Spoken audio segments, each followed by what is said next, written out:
So,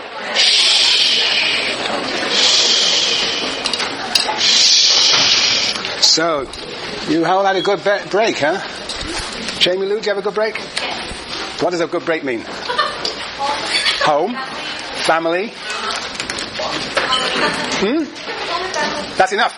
Oh, that's pretty good. Home and family. Where's home and family? Where's home and family? San Diego. Oh, you people from California, Southern California, a breed apart. Neil, where were you over the break? Fort Hunter Liggett.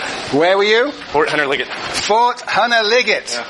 Where on earth is Fort Hunter Liggett? Can't be in California. It is like King City, like an hour south of Salinas. Yes, and what were you doing there? Work. What does work mean? We were doing Yes, Division of Labor Discourse. Oh, okay. We were reconning the patrolling lanes that we're going to have for our FTX in April.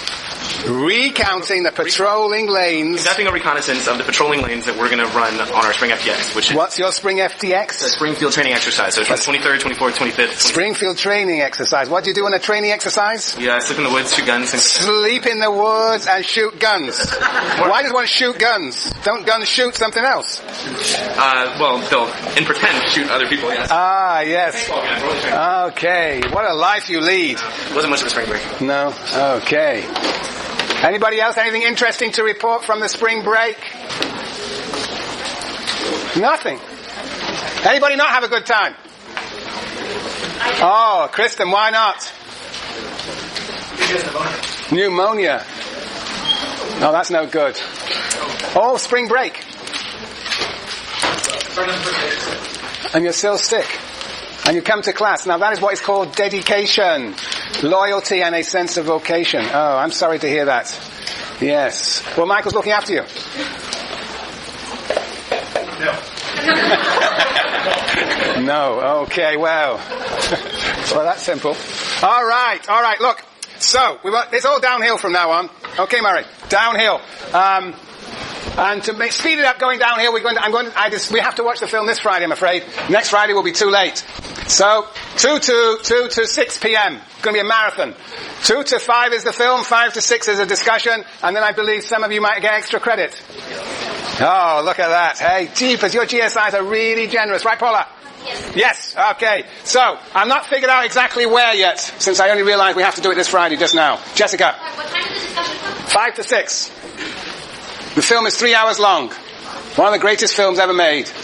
And extremely relevant to Max Weber. Because in this film, it's the opposite of bureaucracy. It's called patrimonialism. Weber calls it patrimonialism. You'll understand bureaucracy and you might appreciate or not appreciate bureaucracy after this film.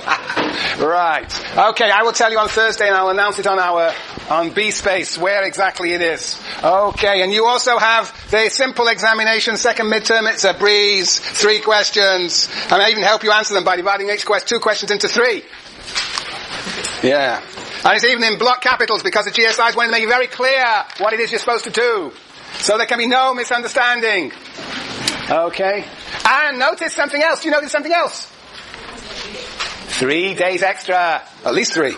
Ah, we are so generous. 3 days early and 3 days extra.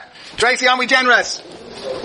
Yeah, so you should say thank you. I'm going to want thank you this semester. Thank you. Very good. You should be thanking the GSIs. Right, very good. Any questions?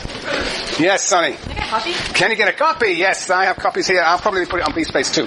Yep. The article on number 3 is in the reader. It's a very nice article about a auto plant down the road in Fremont. Okay. Any questions? Okay, we'll see. Well, we're in the middle of Weber, right, Jenny? In the middle of Weber. Whoa. All right, let's see if we can do this. Still got time to make up. Let's see what we can do today.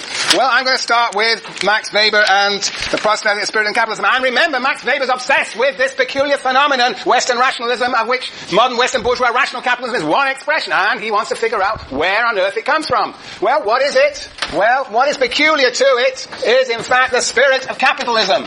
The spirit of capitalism. But it is combined with at least 5 other elements. The rule of law. The idea of the application of science. That is the development of new technologies.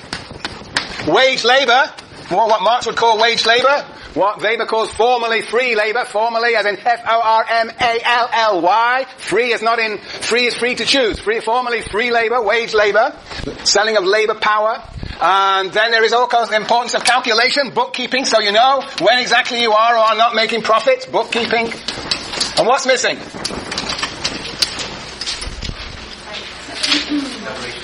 Very good, the separation of home from work. So one can actually organize work separately from home. So one can organize it most effectively by separating it from domestic activities. This is the complex, what Weber calls the historical individual of modern Western bourgeois rational capitalism. It's an undividable complex of factors, 6 in this case. They're all come together. But what is so unique is the spirit of capitalism. All these others have occurred in history before, but the spirit of capitalism, this is unique. This for the first time emerges in combination, of course, with these others.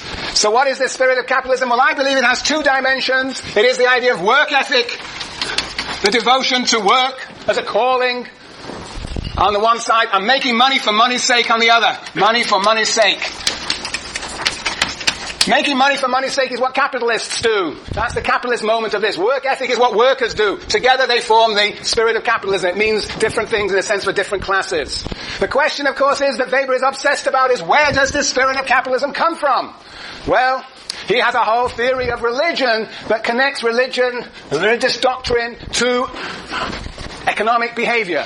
Certain religions to intensify economic behavior, and certain spiritual assumptions are in opposition to economic behavior. And what he argues is the Protestant ethic is linked to the spirit of capitalism. The Protestant ethic, in the form of Calvinism, is linked to the spirit of capitalism. There is, of course, another form of Protestantism connected to Lutheranism, to Luther. This is the idea of calling, that people do indeed have a calling given to them in a sense by God. They act out their role, their place in the division of labor, glorify God on earth through that acting out, but they passively accept their place in the division of labor. That's their calling. Here we have the concept of predestination. The concept of predestination involves the idea that one should act in the world to glorify God.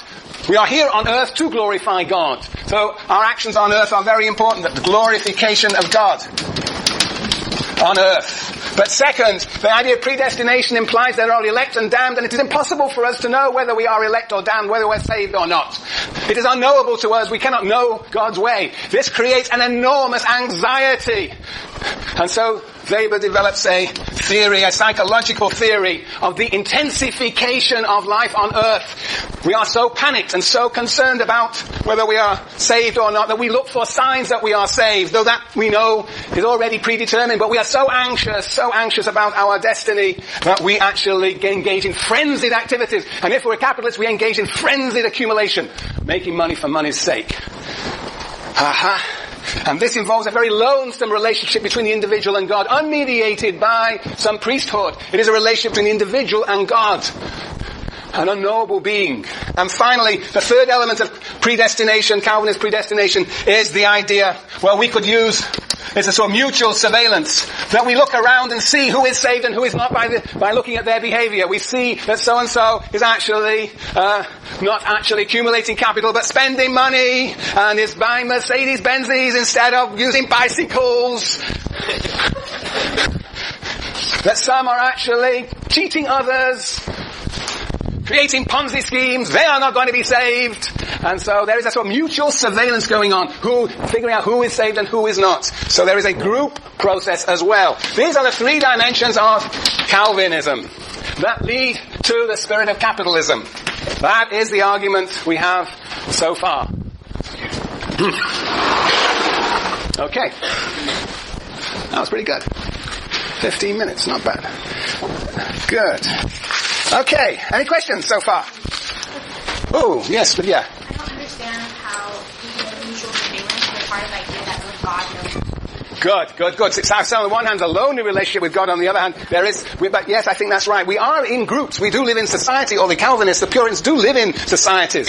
But the individual has a relationship to others, but also an unmediated relationship to God. There is no priest to mediate the two. That's why Weber talks about it as a lonely individual relationship. At the same time, what is underemphasized in this book is the sect character of Puritanism. The idea that we are inserted in groups and that we actually do Puritans observe one another to see to what extent they conform to some moral code.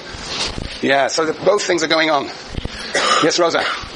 So not knowing that we are saved or not saved, that puts us in a frenzy, and then we want to accumulate capital, but how does that make us better or not? Well, it doesn't necessarily make us better.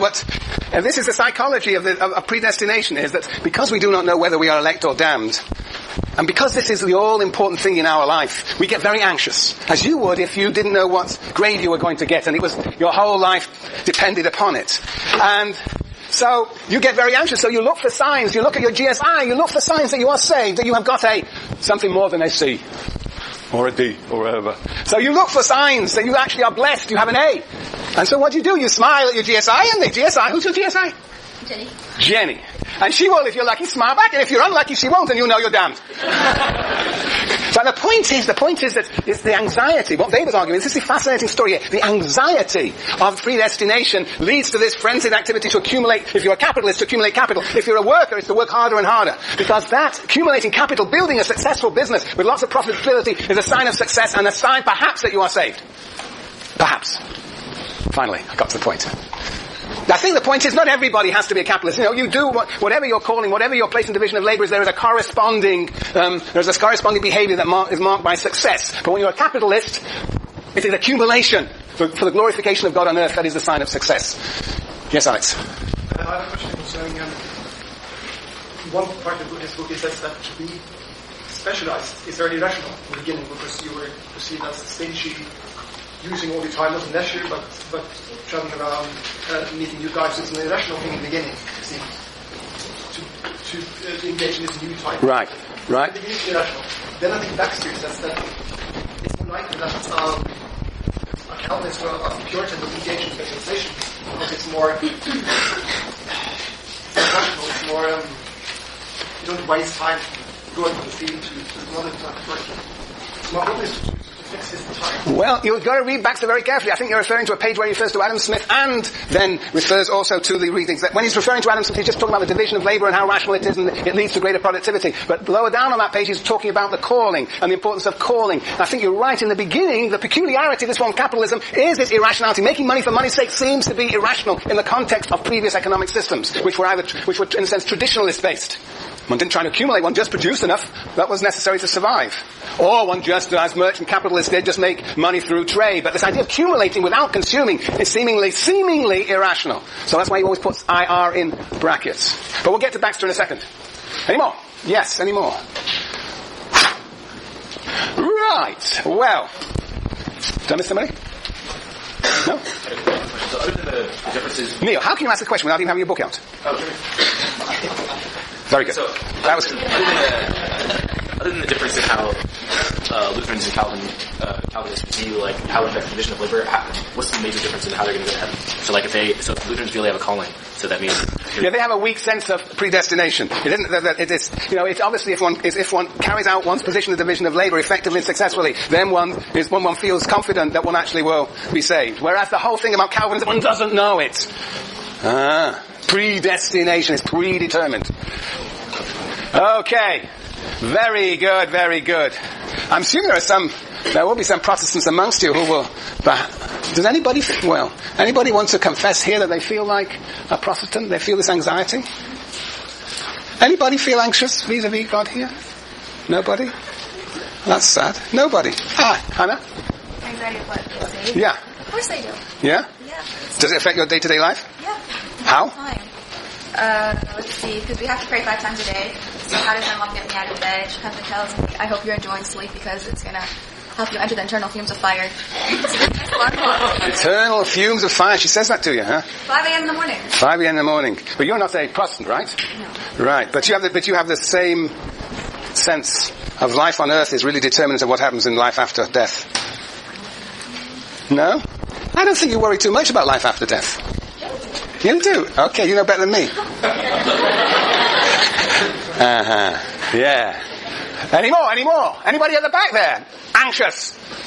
No anxious. You're all been on holiday too long. You're all... Okay, well, we'll see what happens to religion in a few minutes. So you're all the victims of capitalism that has dissolved the power of religion. We'll see. Yes, good. All right. Look, we've made a logical argument. Weber's made a logical